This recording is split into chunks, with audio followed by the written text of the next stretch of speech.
여러분 예배를 시작하고 또 말씀을 시작하면서 이런 질문 드려도 되겠는지 모르겠습니다만은 좀 어려운 질문인데 하나 드리겠습니다. 우리가 갖고 있는 성경 혹시 모두 몇 권인지 아십니까? 네? 한 권이죠. 네.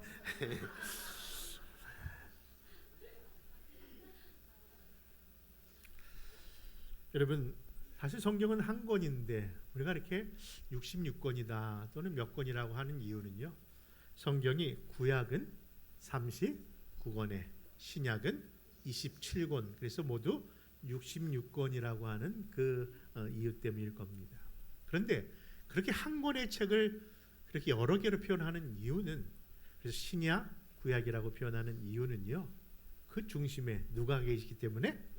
예수 그리스도가 계시기 때문에 그런 거죠. 여러분, 인류가 살고 있는 이 역사의 기준도 마찬가지입니다. 사실 모든 세상 사람들이 그 기준이 되는 예수님을 믿든 안 믿든 간에, 그렇죠, 모든 사람들이 다 성자 예수 그리스도가 오시기 전 그리고 오신 후, 그래서 before, after의 역사를 살고 있기 때문에 영어로 보니까 여러분 역사를 his story라고 해도 틀린 말이 아닌 표현이라고 생각됩니다. 그의 이야기들이죠. 그런데 여러분, 오늘 본문으로 삼고 있는 이 요한복음 역시요, 그런 의미에서 예수님을 중심으로 그 이야기가 그렇게 진행되고 또 그 진행 속에 예수님이 그런 구분을 하고 있음을 표현되고 있습니다. 그렇습니다. 특별히 오늘 본문으로 삼은 요한복음 13장을 보면요, 바로 예수님의 before, after를 통해서 그 내용이 달라졌음을 이야기합니다. 여러분, 무슨 얘기인고 하니 바로 이 분수령이 되는 요한복음 13장 첫 절부터 예수님이 누구신가를 이렇게 표현하고 있기 때문입니다. 그 시작의 말씀 한번 찾아서 읽겠습니다. 요한복음 13장 1절입니다. 시작. 유월절 전에 예수께서 자기가 세상을 떠나 아버지께로 돌아가실 때가 이른 줄 아시고 세상에 있는 자기 백성들을 사랑하시되 끝까지 사랑하시느니라. 여러분, 요한복음 1장부터 12장까지, 그러니까 요한복음 13장 전에는요, 예수님이 누구신가에 대한 의문을 예수님이 행하신 이적과 기적을 통해서 보여주셨습니다. 그래서 그것을 7가지 자기 표적이라고 표현하기도 하고 자기 선언이라고도 얘기합니다.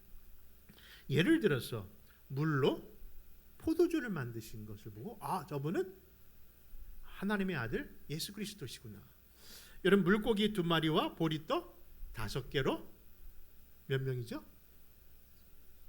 참 성경에 보면요, 제가 가끔 가다가 우리 장로님들한테 좀 이렇게 이야기를 듣는 것 중에, 목사님 좀 정확하게 얘기 좀 해주세요. 뭐 2명입니까? 아니면 7명입니까? 그렇게 그 얘기를 하는데 성경도요 그렇게 정확하게 얘기하지 않습니다. 여러분, 오병이어의 사건에 몇 명이 먹었다고요? 정말 5,000명 먹었을까요? 4,900일 수도 있고요, 5,350명일 수도 있는데 성경은 5,000명이라는 걸 얼마든지 여유 있게 받아들일 수 있는 것처럼요, 혹시 제가 틀려도 이해해 주시기를 바랍니다. 그렇습니다. 이런 일들을 통해서, 이적과 기적을 통해서 예수님이 누구신가를 드러냅니다. 무리를 걸으신 예수님.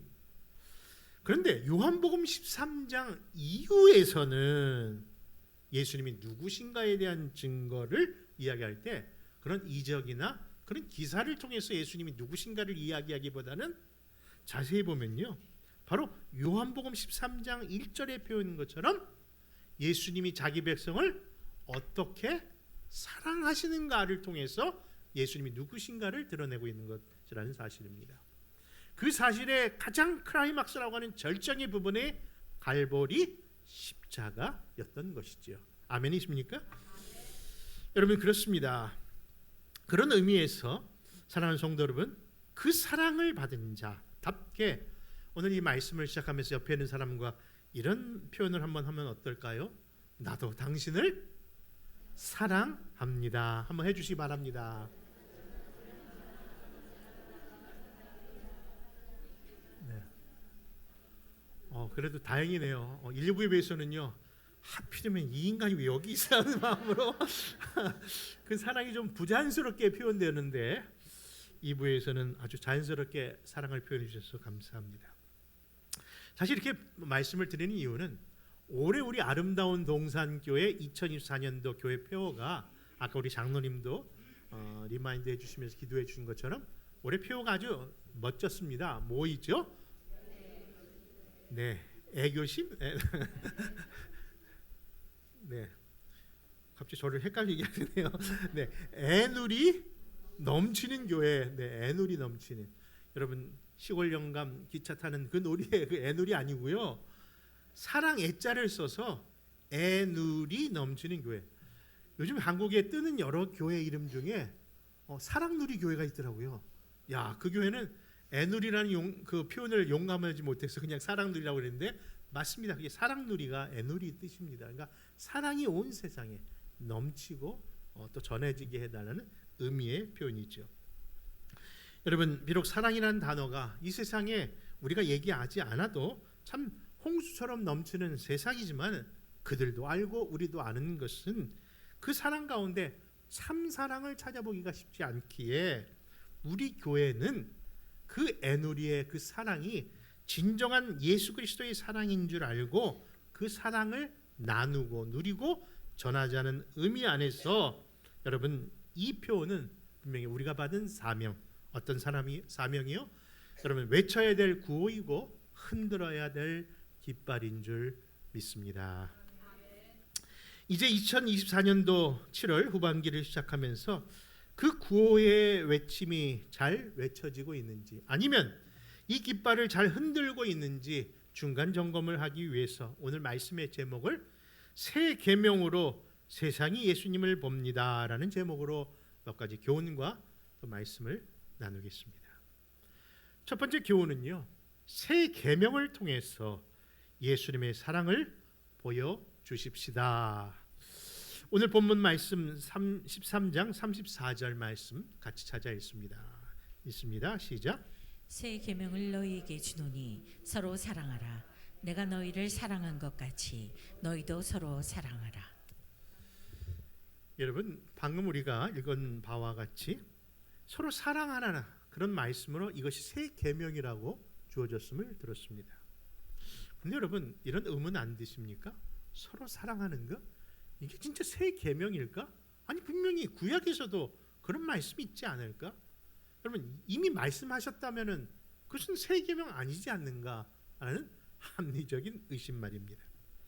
사실 신명기 6장이나 레위기 19장에서도 그 말씀을 합니다. 하나님 사랑과 그리고 이웃을 어떻게 사랑해야 되는 말씀이 그 본문 속에 주어진 겁니다. 그 구절을 한번 찾아서 한번 읽어볼까요? 같이 읽습니다. 시작. 이스라엘아 들으라.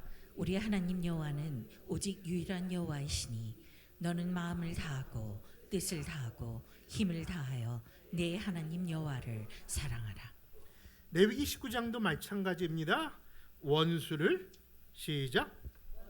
원수를 갚지 말며 동포를 원망하지 말며 내 이웃 사랑하기를 네 자신과 같이 사랑하라. 나는 여호와이니라.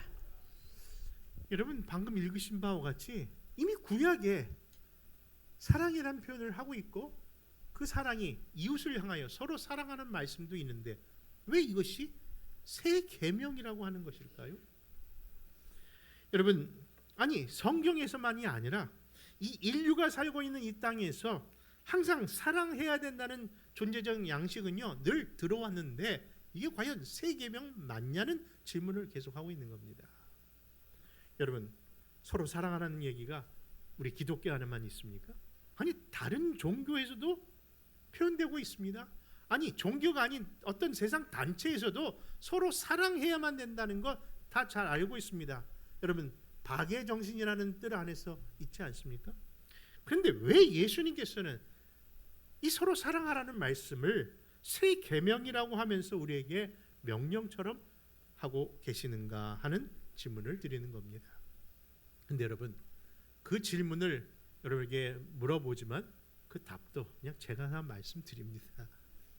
그 이유는요, 다른 것이 아니라 새 계명으로 불려지는 이 사랑만이 진짜 사랑이기 때문입니다.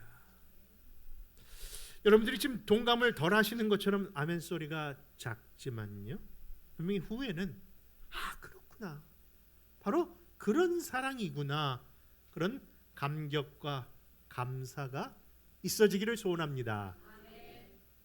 여러분, 옛 계명으로 생각되는 그 사랑, 왜냐하면 이 새 계명과 구분되는 그 사랑은요, 사실 자세히 들여다보면 세상에도 있고 세상 종교에도 있지만 그 사랑의 공통점은 다 자기 중심적인 사랑이어서 그 사랑은 늘 도리어 갈등과 오해를 수반하는 온전한 사랑은 아니었기 때문에 그런 사랑과 구분하기 위해서 이것을 새 계명적인 사랑이라고 말씀하고 있다는 겁니다.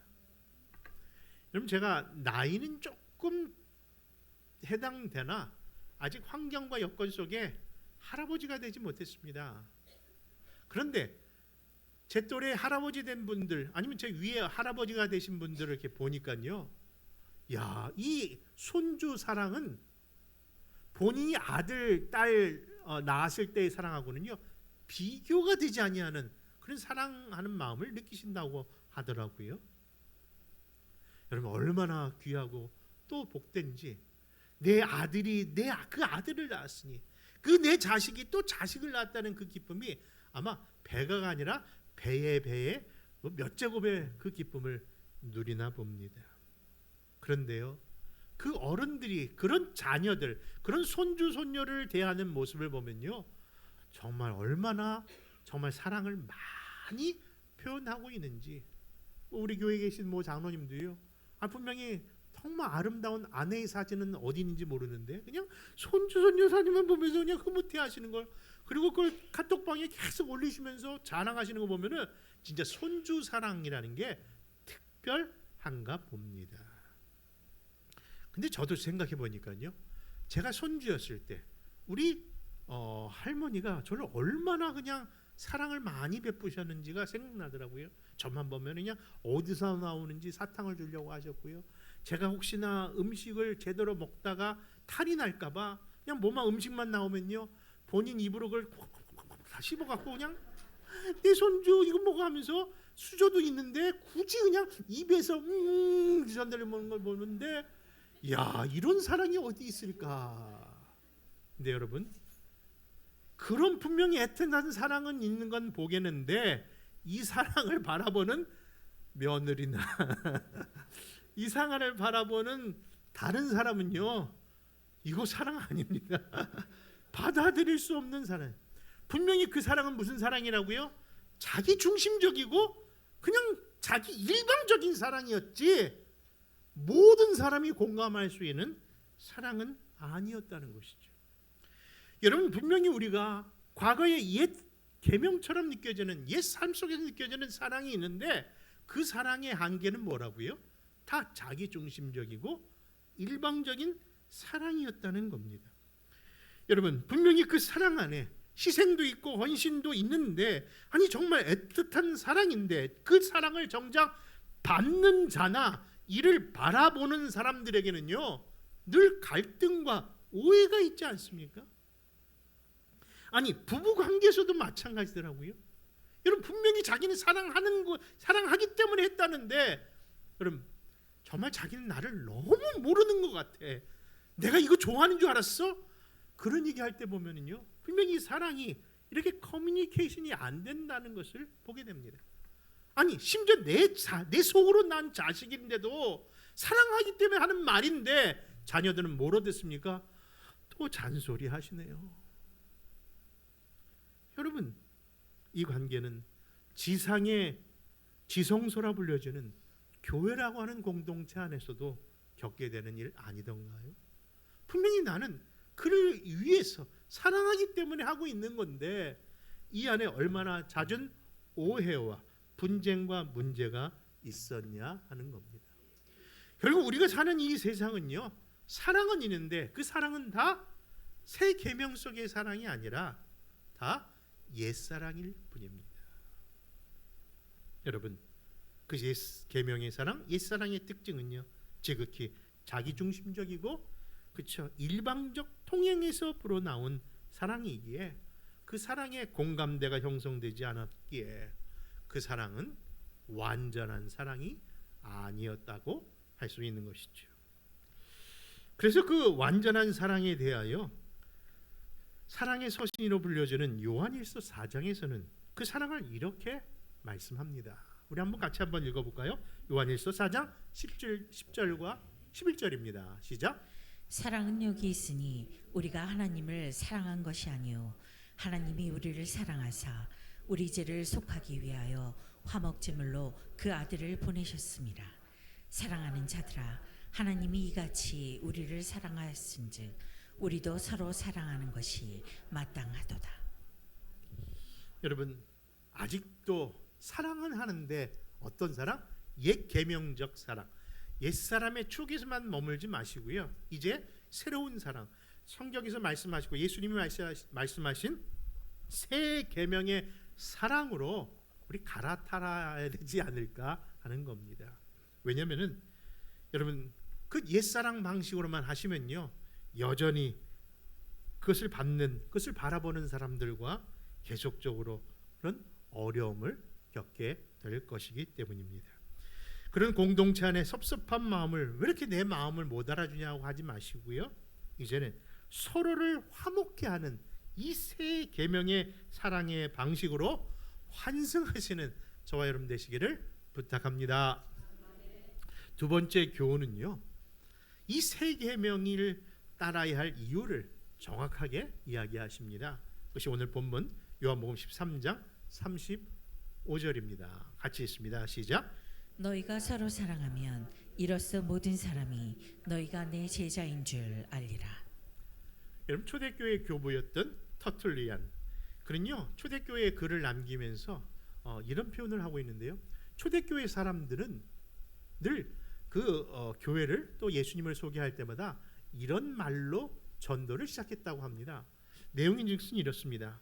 혹시 그리스도인들처럼 사랑하는 사람 보셨습니까? 그러니까 예수님을 소개하기 위해서 누구를 통해서 얘기하셨다고요? 바로 그리스도인의 그 참 사랑의 모습을 표현하면서 전도했다는 것이죠. 예전에 어떤 식당에 가는데 권사님이 좀 잘 좀 해주세요, 우리 교회 목사님 오셨어요 라고 하니까 그분이 목사님 오셨습니까? 하면서 잘 대해준 것이 아니라 어이구 또 목사 왔네 그러면서 냉대하시더라고요. 제가 그걸 보고 얼마나 무안했는지 모릅니다. 지난번 우리 과수원에 체리를 딸 때 죄송합니다만 체리 따실 때도요, 당당하게 교회변 몰고 갔는데 교회번 오니까 당장 나가라고, 교회는 출입 못한다라고 문전 박대를 당하고 왔거든요. 오늘날 이 시기 그렇게 정말 안타까운 형실을 당하고 있습니다. 그런데 초대교회 당시에는 뭐 했다고요? 그리스도인들처럼 진정한 사랑을 나눈 사람 보셨습니까? 라며 하면서 예수님을 증거했다니까요. 그렇습니다. 여러분들, 세상은요 그리스도인이 하는 그 열심 어린 기도 때문에 나도 예수 믿어야겠다 생각 안 합니다.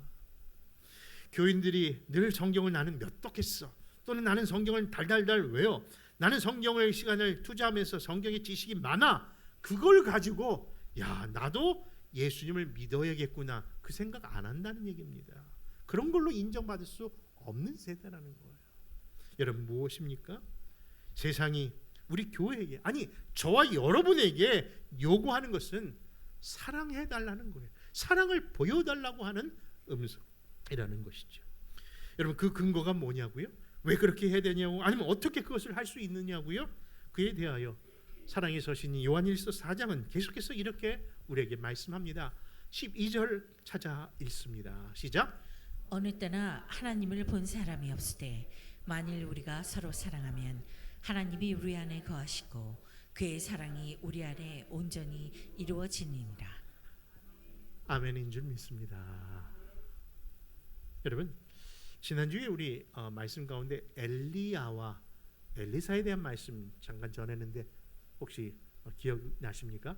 기억을 더듬게 좀 표현해 본다면요, 신구약 성경에서 아주 독보적인 구약의 인물을 들라고 한다면은 분명히 출애굽을 인도했던 모세와 함께 이 엘리야 선지자는요 대표적인 인물이라 아니할 수 없을 겁니다. 분명히 그는 능력이 있었고 위대한 선지자이기 때문입니다. 그런데 그런 엘리야 선지자이지만은 그도 역시 결국 인간의 한계를 드러내는 그런 죄된 인간의 모습을 드러내는 대표적인 인물로서 또 표현돼야 되지 않을까요? 성경은요 위인전이 아니라고 말씀드렸습니다. 그렇죠? 누구를 보여주기 위해서 예수 그리스도를 보여주기, 그리고 예수 그리스도가 필요한 존재라는 것을 드러내기 위해서 아브라함이라든지 이삭이라든지 여러분 야곱이라든지 이 모든 사람들이 다 의로 칭함을 받았지 삶 자체의 의는 아니었다라고 이야기하는 것이 성경의 내용이기 때문입니다. 여러분 하늘나라는 분명히 죄인은 못 갑니다. 그런데 죄인된 하나님의 백성이 가게 하십니다. 그것은 죄인이지만 우리를 의롭다 칭해 주시기 때문인 거예요. 칭하시다. 이 칭하시다의 의미는요 바로 내가 순적 의미에서 의로운 자가 아니라 신분상 그렇게 불러주신다는 것이죠. 그래서 이것을 칭의라고 하는 것이죠. 그런 인물로 드러내는 인물이 바로 엘리야라는 것이죠. 분명히 그가 큰 능력의 사람이지만은 결국 그도 예수 그리스도가 필요한 존재라는 인물인 겁니다. 여러분 사실 엘리야를 이렇게 보면요 이미 우리가 표현하고 있는 것처럼요 엘리야의 그 모든 능력, 엘리야의 수고, 엘리야의 열심을 보면요 아까 첫 계명의 그런 옛 계명의 그런 모습처럼요 이 엘리야를 보면은 늘 자기 중심적인 인물이 아니었는가 그렇게 조심스럽게 표현도 해봅니다. 왜냐하면은 그가 모든 일에 그 엘리야라는 자기 자신이 돋보이게 사역을 많이 하더라고요. 예를 들어서 여러분 갈멜산상에서 바알의 선지자 450과 아세라 선지자 400과 그 대결 속에 850대 1이라는 자기적인 자기 중심적인 표현이 들어있다는 것이 그 모습 속에서 보여지기 때문입니다. 여러분 분명히 놀라운 하나님의 일을 하지만 은근히 자신을 돋보이는 그런 모습이 엘리야에서 나타납니다. 그래서 성경에도 그런 표현이 있습니다만은 엘리야의 열심을요 그냥 열심히 하라고 안 하고 옛 성경에서는 뭐라고 했냐면은 엘리야의 특심이라고 표현했었어요. 특심. 그러니까 엘리야가 특별한 자기 헌신이 있었다는 것이죠. 근데 여러분 하늘에서 불이 임하여 상천하지에 오직 여호와 하나님만이 참 신임을 드러내는 것으로 끝나야 되는데 나의 하나님 엘리야의 하나님 스스로 엘리야 하나님을 강조하면서 왜 하나님께서 왜 이 땅에 일을 내 마음 이렇게 하지 않습니까? 라는 불만으로 결국 그 큰 일을 해놓고서도 바로 로뎀 나무 아래서 아유 차라리 죽었으면 좋겠다는 그런 영적 자신의 침체에 빠지는 모습을 보여주는 것을 본다면요 그의 열심은 하나님의 열심이 아니라 누구의 열심? 자기 열심이었다는 것을 드러낸 것이죠. 여러분 교회는요 자기 열심으로 하는 것이 아닙니다. 자기 열심은요 늘 섭섭마귀가 틈타잖아요. 근데 하나님의 열심으로 하면요 내가 그냥 해야 될 말을 했을 뿐입니다. 늘 누구처럼? 예수님처럼 겸손한 모습이 나타나야 되는 것이 하나님의 일인데 이 엘리야는 그런 점에서 좀 연약한 인간을 드러내는 그런 대표적인 인물로서 인식이 되는 것이죠. 여러분 그에 대한 증거가 그 엘리야와 하나님의 대화 속에서 발견합니다. 우리 한번 성경 한번 찾아서 확인해 볼까요? 좀 긴 말씀입니다만은 한번 읽어보겠습니다. 시작. 엘리야가 그곳 굴에 들어가 거기서 머물더니 여호와의 말씀이 그에게 임하여 이르시되 엘리야야 내가 어찌하여 여기 있느냐. 그가 대답하되 내가 만군의 하나님 여호와께 열심히 유별하오니 이는 이스라엘 자손이 주의 언약을 버리고 주의 제단을 헐며 칼로 주의 선지자들을 죽였음이오며 오직 나만 남았거늘 그들이 내 생명을 찾아 빼앗으려 하나이다. 여러분 하나님과의 대화 속에서도 자기 중심적이지 않습니까? 오직 누구만 남았다? 나만 남았습니다. 여러분, 그렇다면 엘리야와는 달리 엘리사는 어떨까요?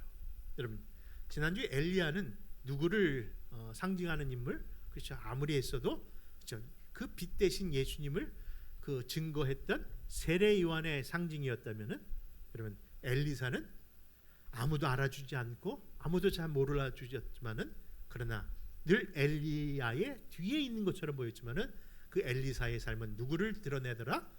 예수 그리스도를 드러내더라는 말씀을 나누는데요. 과연 엘리사는 어떨까요? 근데 엘리사도 여전히 죄된 인간의 모습을 드러내더라고요. 여러분, 그 대표적인 일이 뭐냐고 물어보신다면 아마 엘리사를 놀렸던 소자들을 저주한 내용에서 발견하게 됩니다. 무슨 얘기냐면요, 엘리사가 헤어스타일이 죄송합니다, 대머리였거든요. 옆 사람 이럴 때 보면 안 됩니다. 네, 죄송합니다. 네. 근데 그 대머리를 사람들이 놀려댄 겁니다. 그래서 그때 그 놀림을 받았던 엘리사가 하필이면 그 놀림을 하는 자들을 향하여 저주를 했는데요.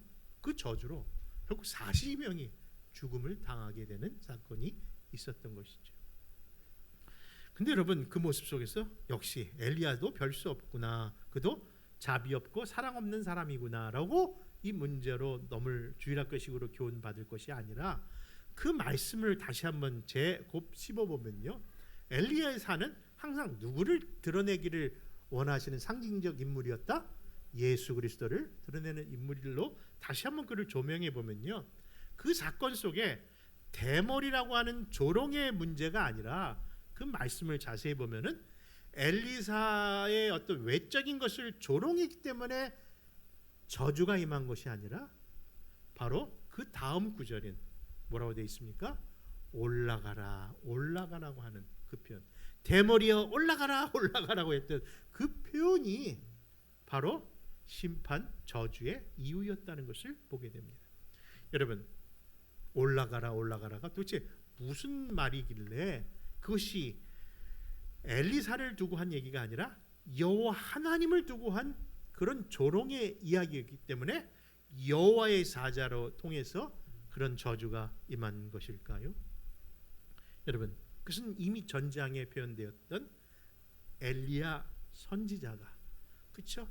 하늘의 부르심을 받아 승천하는 그 사건, 신약에서는 그것을 부활의 모습까지도 표현하고 있는데, 그 모습 속에 올라가라, 올라가라 한 것처럼 너도 한번 올라가 보라는 그런, 진짜 하나님이 올리신다고 하는 그런 모습 속에, 여러분, 엘리사가 아닌 엘리사의 외모를 이야기하는 것이 아니라 그 외모를 하고 있는 엘리사에게 하나님의 역사를 조롱했던 표현이었다는 것이죠.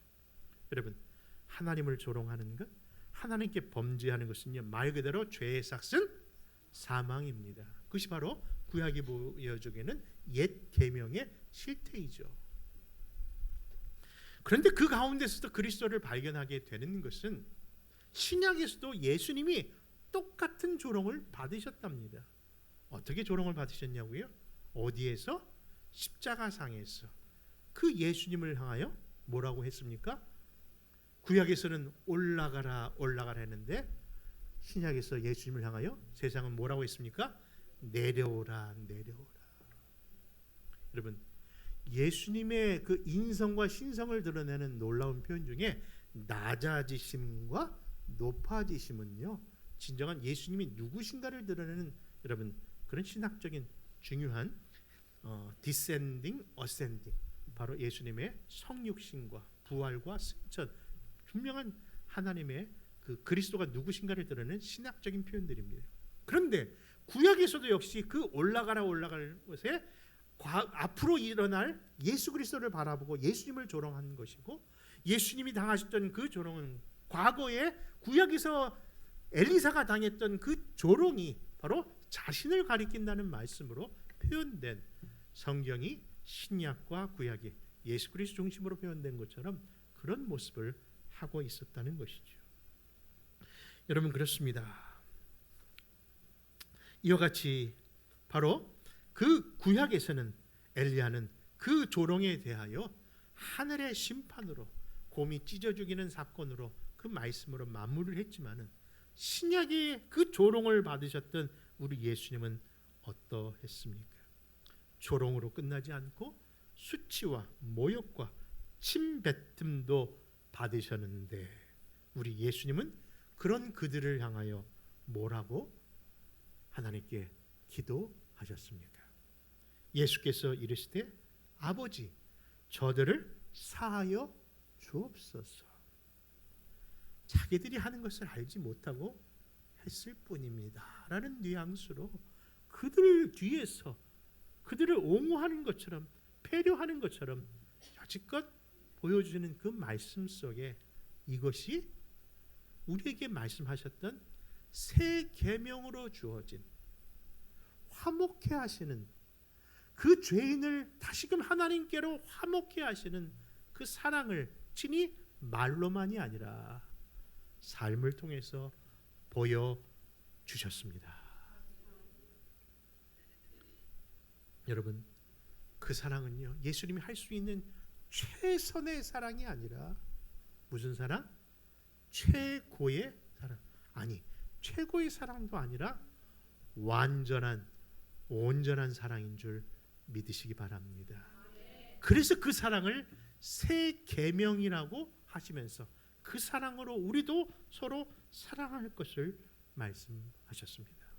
여러분, 왜 요한복음 13장이 요한복음의 그 앞과 뒤에 비포 애프터의 분수령이 되었는 것은 이미 우리가 읽은 바와 같이 요한복음 13장 1절에 자기 백성을 사랑하시되 어떻게 사랑하셨다고요?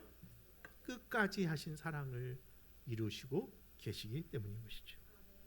사랑하는 성도 여러분, 자신의 대속의 죽음을 보여주시면서 새 계명으로 우리에게 주셨던 그 명령 다시 한번 묵상해 본다면요, 서두에 제가 이 말씀을 시작하면서 서로 사랑합니다라는 표현이 어떤 무게중심의 인사였는가를 다시 한번 깊이 깨달아야 될 줄 믿는 겁니다.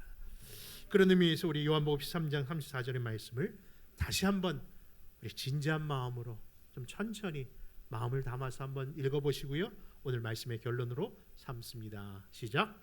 새 계명을 너희에게 주노니 서로 사랑하라. 내가 너희를 사랑한 것 같이 너희도 서로 사랑하라. 사랑하는 성도 여러분, 우리에게 그 완전한 사랑이 허락되었습니다. 그리고 그 완전한 사랑을 하라고 교회를, 가정을, 우리를 세워주셨습니다. 우리가 그 완전한 사랑을 통해서만 세상이 주님께 나올 수 있는 겁니다. 예전에 했던 내 사랑은 나의 기준적인 사랑 아니었습니까? 내가 원하는 방식, 내가 바라는 방식. 근데 이제는 그 기준이 바뀐 겁니다. 어떻게 해요? 내가 너희를 사랑한 것 같이. 과거 성경은 자신의 사랑하는 자신이 다른 사람을 사랑하는 것 같이였던 기준이었는데 새 계명의 기준은 예수님처럼입니다. 우리 교회가 예수님 많이 닮는, 우리 가정이 예수님 정말 닮아가는, 그리고 예수님처럼 우리가 살려고 애를 써보는 그런 온 성도들이 되시기를 주 예수 이름으로 축원합니다.